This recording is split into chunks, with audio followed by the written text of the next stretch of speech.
This podcast is brought to you by Blackaby Ministries International. To find out more, visit blackaby.org.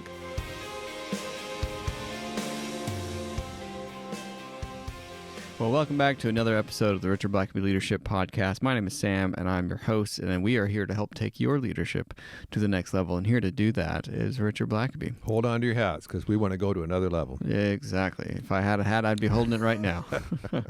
Hey, if you're listening to this, if you're a real keener and you are listening to this the morning that it comes out, which these drop every Tuesday morning at 5 a.m. Eastern Time. So if you're listening, waiting for it.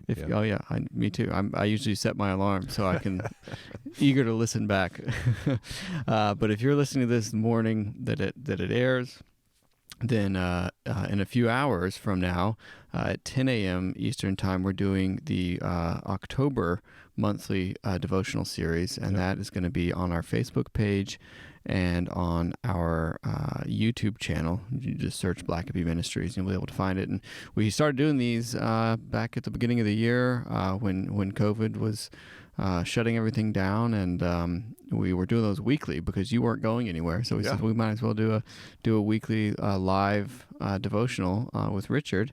And since you've started traveling, we've cut it back to once a month, and so October 20th will be the day of the month that we do it for October. And so if you're listening to this early enough, then we'd love for you to hop over to our Facebook page or our YouTube channel and check that out. And with that out of the way, today, Richard, we're talking about fear. Yeah.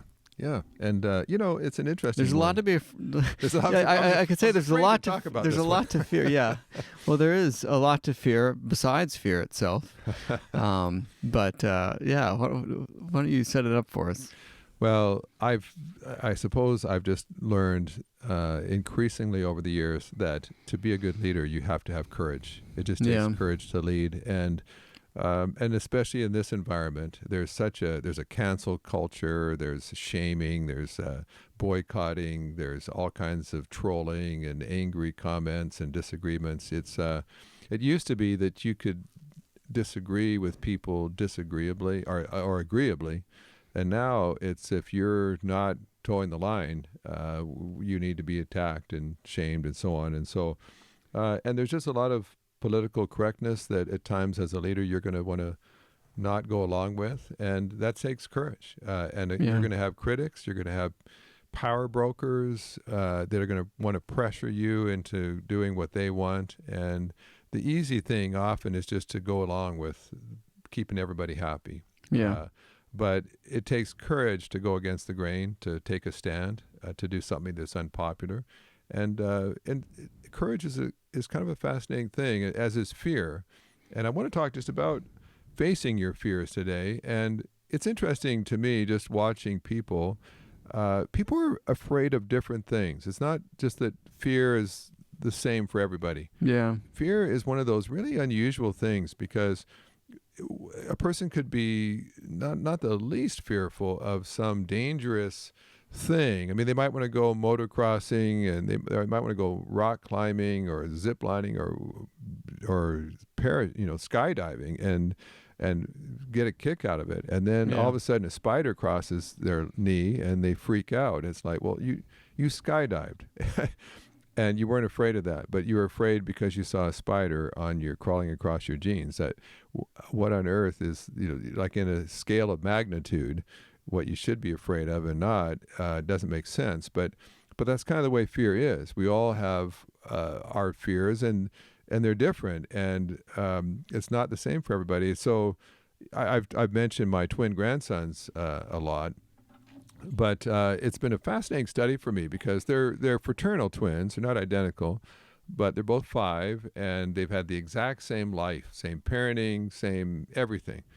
And yet you'd think, and the same, parenting, so you think, their fears ought to be pretty similar. Whatever bad experience one has had, the other's had pretty well the same bad experience. So if anything is going to cause fear, they ought to be pretty well fearful of the same things.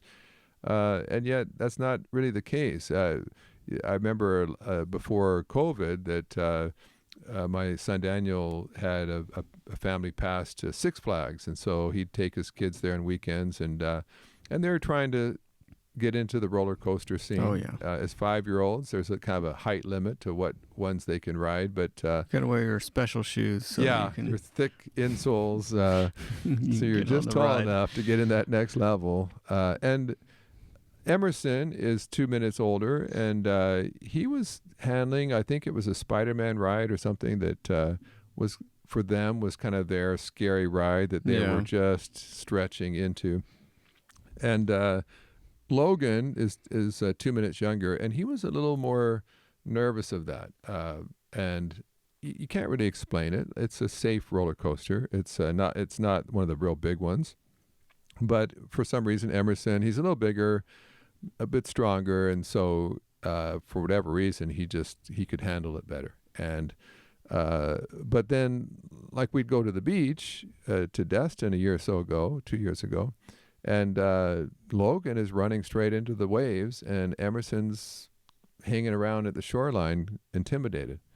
And it's like, well, Emerson, when it comes to roller coasters, you're somewhat fearless, but now you're afraid of waves rolling into your ankles, and your brother's not. And then his parents enrolled him in karate, and Emerson is bigger, he's stronger than his brother. I'd say he's more athletic. But for some reason, he just got really nervous. Yeah. What if I fail? What if I don't know how to do this? And he wouldn't go out onto the floor for the karate lessons. And his brother Logan, who in some ways is not as maybe quite as athletic as his brother, he's out there like a dirty shirt, just going and facing it. And so for the first round, they finally, after several lessons, the parents just kind of gave up on, and the son who's better equipped to learn karate is the one who's for some reason is afraid and unwilling to try. And they keep saying, if you just try it, you can do this. And he's even going home. Emerson's going home afterward, and he's just watching. His parents made him go and just watch his brother, watch the lessons. He'll get home, and he's doing the routines better than the brother who's in the actual lesson. He can do it all, but there's this fear block that is, for some reason, just paralyzing him. Eventually, he gets over his fear, and the second round of lessons, he jumps in. Now he's a whole series behind his brother, so the whole time they continue through karate, he's always a color less than his brother because he was afraid to start at the same time. And Logan eventually decides to face his fears, and he picks the scariest looking ride that he can legally go on at his height, and says, I want to ride that. And I've got a picture, actually. Maybe we can post it on the site for this podcast, this look of him terrified, but just determined that he's going to face his fears and ride this scary ride that takes you up in the air and then drops you and so on. And I was proud of both boys for finally facing their fears and moving on, not being stuck. But it does raise a question for me as a leader, as a grown adult. I mean, you don't overcome your fears just by becoming an adult. A lot of adults have fears, and oftentimes they're not even rational. You can't even explain it. It's just that every time I think of doing this, my heart starts racing, I start panicking, and I have a fear of needles, and it's extremely rational. Yeah. Now I can see that. Well, you know, but you're a classic example. Like, you skydived, like you jumped out of airplanes with nothing but a parachute, saving your life. Well, and another guy strapped to me, so Yeah, but who knew how to open the parachute? then go get a needle, and it's like this big, strong guy. What isn't it funny? Like, it is. It really is. And you hate yourself for that. I mean, like, I've just kicked myself and saying, Richard, get over this. Oh, like with the needle thing, and I it has, like, you know, all joking aside, it has gotten better, and growing up, I don't think I was ever afraid of needles, and they really, like, it's not like the pain of the needle, but there was for a while there, like I would actually even black out after and that's getting it, like it's just a flu shot or whatever, you know, just some not some, you know, huge, medieval needle. It's just, And you're like a healthy, strong guy. Like, Yeah, there's yeah. no reason whatsoever. but for it was you. even just like, I think, being in the doctor's room, and there was this, I don't know what it was, and I'm sure any psychologist listening can maybe break that down for me. But yeah, all you psych majors, here Yeah, we go. yeah, it was Explain, just- Sam. yeah, it was just really fascinating to see. There's no, who knows where that came from, but it was there, and it was very real. Yeah, too. Yeah, there's no doubt that you're not feeling fear, the Yeah. experience of fear. But where does that come from? And how do you get over it? Because fear is a huge thief. It robs you. Yeah. It robs you of all kinds of things: peace of mind, confidence. Robs you of opportunities because you're just too afraid to try it. Or Yeah. Can rob you of health because you're afraid to get a medical procedure. I know people just afraid of the doctor in general, and so they just don't go. And they Yeah. maybe have some pretty serious symptoms going on, but they'd rather take their face the chances symptoms than the than doctor. face a doctor. Yeah. And it's like, fear robs us of so much. And as leaders, I just don't know how you can lead effectively unless you manage your fears and Yeah. you figure out how to overcome them. Because I feel like most people, there's few people that are truly fearless Yeah. of everything. Well, and I like how you said that, if we learn how to manage our fears, and I think that's the key, because it's not like you have to be fearless, Yeah. but how to overcome those Yeah. fears. So I've got a couple of just observations, and then maybe after the break we could talk about a few things to do in response. But I have found, and again, this is not, I don't have I'm a psychology minor, but one thing it seems to me that a lot of our fears as adults are based on our childhood or our past. Something happened in our past. We may not even remember, and I don't want to get into Freudian kinds of things. Sure. But some insecurities, somehow we picked up along the way. Something happened. We saw something, we experienced something, and now it's embedded in our psyche somehow. I think about a person like Joshua in the Bible.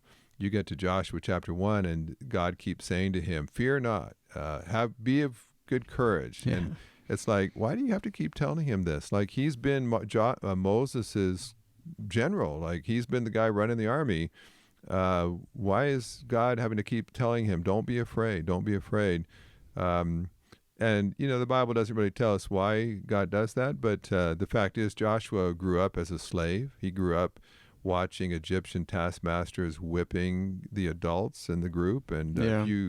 if you messed up, you're being told you're a worthless slave as a Hebrew, as Joshua as a child. And so you only can wonder what scars he had to overcome. Now he's not a slave anymore. Now he's a general of an invading army. But any insecurities he has to overcome, you just kind of wonder why it is God keeps saying, "Don't be afraid." I remember working with a guy, a CEO. He's a billionaire. He's worth over $1 billion with his own company that he's started and developed, and it was interesting. At a certain point, his wife and friends are all telling him, "You're a workaholic. You don't need to work that hard. You've built a company to over $1 billion of worth. You're very successful. Why are you working night and day and neglecting family and neglecting other things?" Take a vacation. Yeah, and basically he came to realize that growing up, he would every night he'd go to bed and he would hear his parents fighting over money, that they couldn't afford to pay their bills, and why is this electric bill so high, and how are we going to pay that, and what do we not pay this month so we can pay that, and he just grew up as a child hearing the pain that lack of money caused, and he as a child basically said, I don't want to ever be poor. I don't want to ever get to the point where money is something I worry about and I'm afraid I can't pay my bills. And so he's a billionaire now, and he has no debt. He's in incredible financial position, but he still feels, but what if that's not enough? What if what if $1 billion isn't enough? What if I need $2 billion to be safe? And he realized that he's got this fear of poverty, fear of somehow being financially vulnerable, and so, and it's not rational, obviously. Yeah. But but he's brought that with him from his childhood. And I know people that have failed. I know people that maybe they tried out for the football team or the basketball team and they got cut. They didn't make the team. Now they're grown adults, intelligent, gifted people, but they're still afraid to try. Because back as a kid, they tried a couple of things and they didn't succeed. And so now it was so shameful. Maybe they were made fun of for not making it. And so now maybe they just said to themselves, I'm just never going to try again because it just hurts too bad to fail. And so, oftentimes if I see someone who's afraid, especially if it's not even rational, it's like based on who you are right now, there is absolutely no reason to be afraid. That would suggest to me perhaps you've got some baggage you've carried with you, and you've never outgrown the baggage, never confronted it, and realized, you know what, I don't need to be afraid of that anymore. And maybe I never needed to be, but certainly not now. A second observation is oftentimes fear is hypothetical. It's not even real. This could happen. What if people don't like me? What if I'm not able to do this job? What if people find out that I'm not as a superhero like I've led them to believe I am? And of course, the news is a master at that, at hypothetical fears. Yeah. Well, if this hurricane turns this way and increases in magnitude and does this and does that, it could be the worst hurricane ever to strike. Or if this happens, the economy could go south and millions of people could lose their jobs, and that could lead to a recession. And of course, there are possibilities. Things can happen. But one thing I've kind of found is that as a leader, you really need to focus on reality. Now, that doesn't mean that you're not prepared it doesn't mean you haven't taken out insurance and you haven't covered yourself in case a problem arises. It doesn't mean that you're completely naive and unprepared.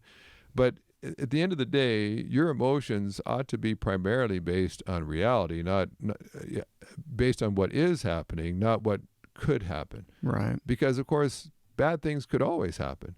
We're all just one doctor's appointment away from a disaster in our health.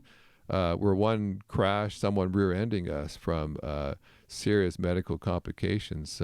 If we want to just live in fear, we can constantly be thinking, and that's what kind of a hypochondriac is they don't actually have those diseases, but every little symptom reminds them what it could be, and so they start to get fearful of that. And I know people, sometimes their mind just gets racing over every little thing.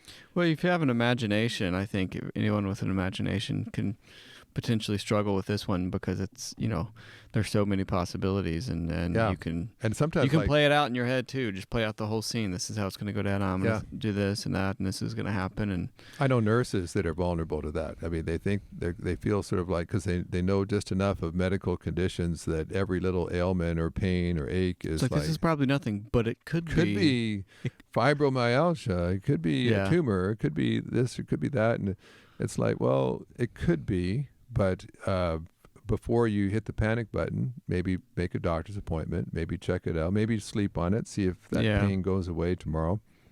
And so as a leader, you're torn a little bit because you do need to be not unprepared. You do want to get your organization in a place where if disaster does strike, you have a plan, a contingency plan, and so on. But you also don't want to live in fear over something that could happen. Yeah. You don't have to be afraid of what could happen. You prepare for what could happen, but you don't live in fear over what could happen. And I think there's a huge difference. I've also noticed about fear that fear tends to grow. And so if you don't confront it, if you don't think it through, if you don't perhaps talk it out with some other folks, if you just kind of sit there in your bed at night thinking about what could happen, it tends to get bigger and more intense over time. And every little thing can seem to confirm your worst fears. Now I've had this pain, and now my appetite was a little less today. I wonder if that doesn't confirm that there's an issue here. Or, there's so many things that can happen with that, and so.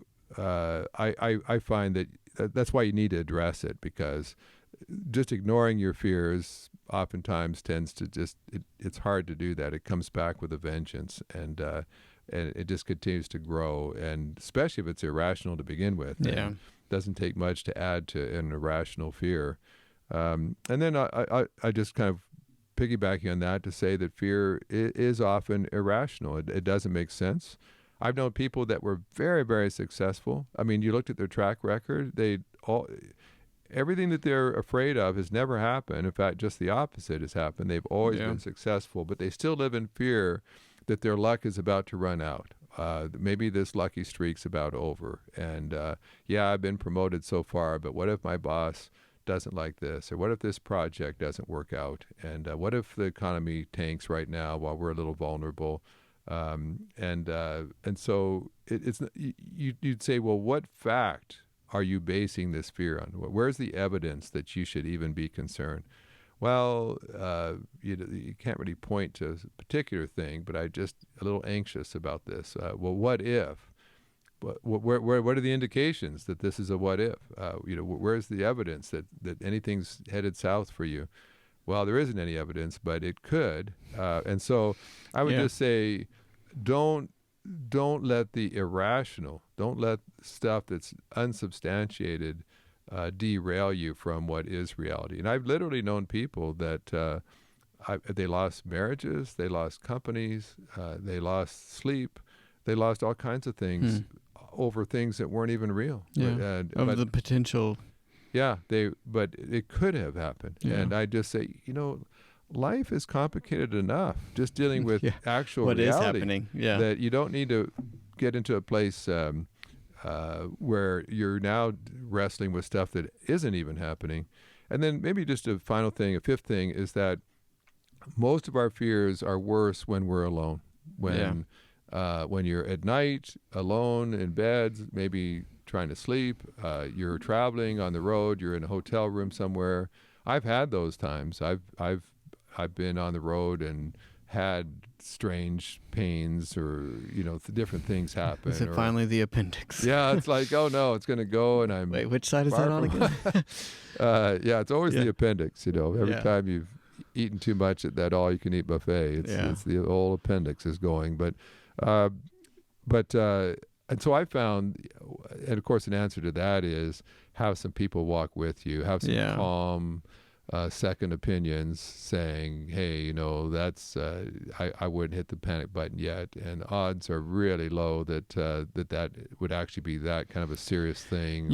And I think that, which indicates if you need to have people that you can sort of share these fears with, it indicates that you have people around you that you can trust, that you can be vulnerable with. And I think a lot of leaders, as they get closer to the top, there's fewer and fewer people that they can be that vulnerable with. And so kind of dovetails back into having those accountability folks around you, or just close friends that aren't your direct reports and aren't going to tell you what you want to hear. That's a good point, Sam, because when you're a leader, oftentimes you don't want people to know how vulnerable you feel. That you're, if you admit as a leader you're afraid of something, that's not good. You're supposed to be the invincible, fearless leader, and you're not fearless. Sometimes it's really hard to find someone that you trust that's not going to use that against you. But sometimes I find that it can be helpful to get some friends that perhaps aren't in your particular line of work. They're not in your industry, but they're Christians. They maybe they understand leadership and they lead their own organizations, but they, they care about you. They'll keep a confidentiality, and just to get a calming second opinion, someone may say, you know what, I went through the exact same thing, and let me tell you how it played out for me, and I did this, or there's a legal issue here that protects you, and you can always do this, and it's not as awful as it's been made to appear by the press or your HR person or whatever else. So one of the antidotes to that, I think, is just have some fellow travelers that you can bounce your fears off and say, I know this sounds crazy, but I can't get this out of my head right now, or I'm just really worried. I know I should confront this staff person, or I know I should let them go. I should fire them. for that kind of behavior and insubordination, but or there's a guy in my church and he's carnal and he needs to be confronted, but he's connected to half the families in the church, and I don't know how that would play out. I'm afraid to do anything, and as we've said before, I've had some people just so afraid to face their fears, face what it was that they were anxious about, and I've said, but you got to stop and think. What's worse, living your life in fear, leading in fear, or taking the consequences of taking a bold stand and doing what's right? I mean, the worst that could happen is maybe you get fired. But you kept your integrity, you kept your self-respect, you stood for what was right, you honored God. Right. But you got fired.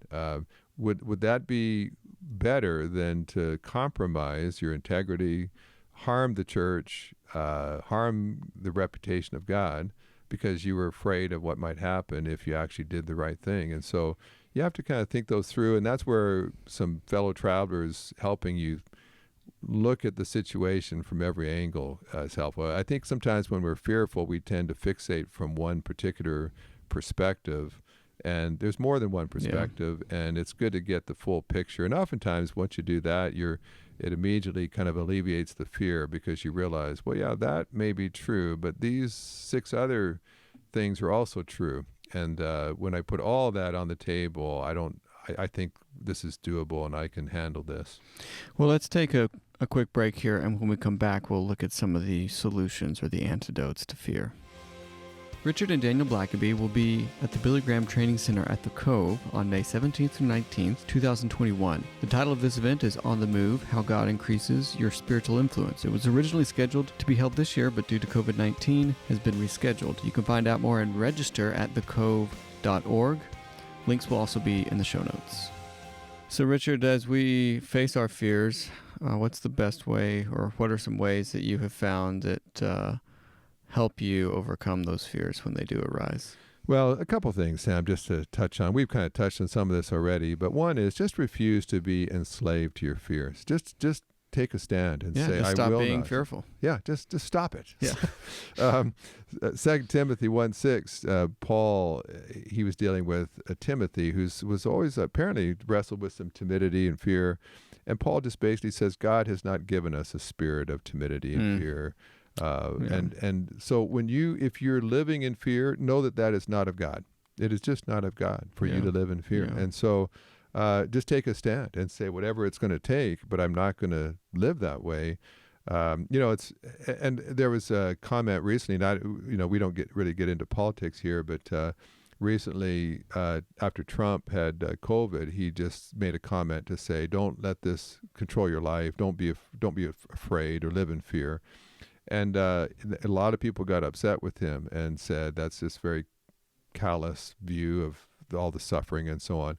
And I don't care which president said that, which political party, anyone who says to the American people, don't live in fear, I would agree with. I would just say that's no, that doesn't minimize suffering. It doesn't mean you aren't careful. It doesn't mean you don't wear a mask. It means you take precautions, but you can take precautions and not live in fear. Yeah. Social distance, wear a mask, be careful where you go, but that doesn't mean you have to live in fear. Right. And there's just way too, but it literally has become something of a political issue right now to say you must not care if you're not fearful. And I would say fear robs you of your joy. Fear robs you of your peace. Fear is a huge thief that makes you not try, not take any risks, and that kind of life's not worth living. You living in fear, you might add a few days to your lifespan, but it's not the kind of quality of life you want to live. So just take a stand and say, if there's an area in my life where I'm fearful, I don't want to live there. I don't think that's of God. Living cautiously, carefully, being a good steward, acting prudently, that's all good, but not fearful. Secondly, just look at your situation realistically. Fear tends to magnify all the worst case scenarios, But the fact is, it's probably not that. It's probably not going to be that bad. So just take a realistic look and kind of cut that fear down to size and say, well, yeah, I should take some precautions, and there is an outside chance that this could happen. So I should perhaps have an escape plan here. But that doesn't mean I don't move forward. It just means I move forward carefully and advisedly. And so just take the necessary precautions and move on. But oftentimes, when you ask yourself, well, what's the worst that could happen? And again, I don't want to minimize people or be insensitive to people who've lost their jobs. But losing your job is not necessarily the same thing as dying. It's not on the same scale. Yeah. You can recover from losing your job. And so if you had to take a stand, or you did the right thing, or you didn't break ethics when your boss wanted you to, you did the right thing. If you get fired for that, you know what? Tell your kids. Tell your kids, I lost my job today because I refused to compromise what was right and good. And kids, I hope that if that ever happens to you, that you'll do the same thing. And watch me. I still have my joy, and I have my integrity, and God's going to honor that and give me something else. And so, yeah, sometimes if you stop and really look realistically, you realize, well, it's not really the end of the world. I don't need to be quite so fearful about that. And sometimes I think you need to also look at not just the fear of what could happen, but also the fear of missed opportunities. If you're afraid to try, it's like, I'm not even going to apply for that job because I'm just afraid that there's better candidates, or I'm afraid I'll fail, or if I risk that, or if I attempt that, what if it doesn't work out? So I just won't even do that. Yeah. Well, yeah, you may save yourself potential failure, but what are you robbing yourself of by not trying? What if you tried, you would have actually had a breakthrough in your career, and it would have been resoundingly successful, and you would have ended up as a VP of your company. But you played it safe, and so you never stood out. You never had any great successes. And so you just kind of wallowed away down at the bottom for years, living in fear, but not failing. And I would say if you live in fear, then you have failed. Fear of failure will make you a failure because you won't try. And so sometimes I think you just have got to go ahead and say, I fear the consequences of fear in my life more than I fear what it is I'm fearing. So a life of fear is a fearful thing. And so you don't want to do that. And then a fourth thing is just steel yourself. Sometimes there's just no way around it. It's going to be scary. Sam, you may just have to make that doctor's appointment and go get that flu shot, even though it's going to be scary. And I've done that. I've had times where I just knew as the leader I had to do this. I couldn't delegate it. I couldn't have someone else do it for me. I remember one time, just a major project I was a part of, and basically I needed to ask a major donor for about a $500,000 donation, and I was scared to death. I didn't want to turn off this donor, didn't want him to feel offended, but I couldn't delegate it either. I couldn't have, I would get my administrative assistant to ask this person for $500,000. I just knew that it had to be me, but I hate those kinds of, I rarely ever make those kind of asks, and I didn't want to. Everything within me just recoils at that. And I remember I remember sitting in front of my phone and having to bow my head and pray for the strength to dial the number and make the call. And I tell you, I was almost sick to my stomach. I remember thinking, if you're going to be the leader, Richard, you're the one who has to make these calls. It's the same when I've had to fire somebody. I hate that. But if I'm going to be the boss, I've got to do boss kinds of things. And sometimes you can't delegate to anybody else. It has to be you. And anyone who's ever led knows those moments where you take a deep breath, you bow your head and pray and ask for strength, and then you reach for the phone, or you walk in the room, or you get up on the stage and you just pray for God's strength. And you know what? Most of the time you're glad you did, and it works out. And so some of our listeners just may need to be steeling themselves to do what they know they need to do. Most of us know what we should do as a leader. We know what God's telling us to do, but we need to steel ourselves to do it, and just to get up and say, God, with your strength, I'm going for it. And then just know that fear is contagious. And so if you're a leader and you succumb to fear, it's going to spread. It's like going to work with when you've got COVID. It's going to spread. And I tell you what, in many ways, fear can be very lethal as well. And so just know that if you don't deal with your fear, it's gonna permeate, and it's going to affect your whole organization. You will end up having a fearful organization that it becomes timid and cautious and doesn't take risks, doesn't step out and seize opportunities, that delays when the opportunity is passing because what if it goes wrong? And so just know if you don't address your fears, soon it's going to be multiplied down the ranks to all the other people as well. And I would say the reverse of that is courage is contagious as well. Yeah, exactly. Whatever the leader does is going to spread. And so just ask yourself, what character issues in my life do I want to permeate my organization? Do I want my positive character traits of courage, faith to spread, or am I prepared to let my weaknesses now be duplicated in other people's lives? And then the last one is just draw strength from God. God can give you the strength. And by the way, fear is not a sin. It may sometimes represent a lack of faith, but just being fearful, it's kind of like being angry. It's not necessarily a sin to be angry. It's what you do with that anger that leads to sin. Right. And I would say it's the same with fear. You can fear itself is a natural human experience, but if it causes you to not obey God, if it causes you not to stand up and lead, it's going to lead to problems. And so take it to God and say, God, in my human flesh right now, I'm weak, I'm fearful. And like I said, I've done that. I've done that a number of times where my insecurities were raging, my fears, what if, I was having to do something I hated to do, didn't want to do, but I realized either I step up and lead, or I need to get out of the way and let someone with courage take my place. But this has to be done. And so I prayed and said, God, give me strength. And I mean, I'll tell you what, I'm dry-mouthed, my knees are shaking, my hands shaking, but you walk in the room and you sit down and you lead. And so some of our listeners, there may be something that God wants you to do, and it's scaring you to death. I'll tell you what, it doesn't get any easier waiting till next week to do it. It doesn't, just hoping things get easier by just putting in time. It typically just gets worse and gets harder. So if you know what it is to do, get alone with God, ask for courage, and then get up and go for it and get it done. And I don't know if I've ever regretted sort of summoning my courage by God's help and strength and grace and just stepping forward and getting it done. And then most of the time you kind of say, man, I wish I'd done that sooner. It wasn't nearly as bad as I thought. I wish I just had not been immobilized by fear. I could already been well down the road, but at least we got it done now, and now we're moving forward. Well, in a day where there's lots to fear, I think this is a very appropriate episode, and I appreciate you walking us through this, Richard.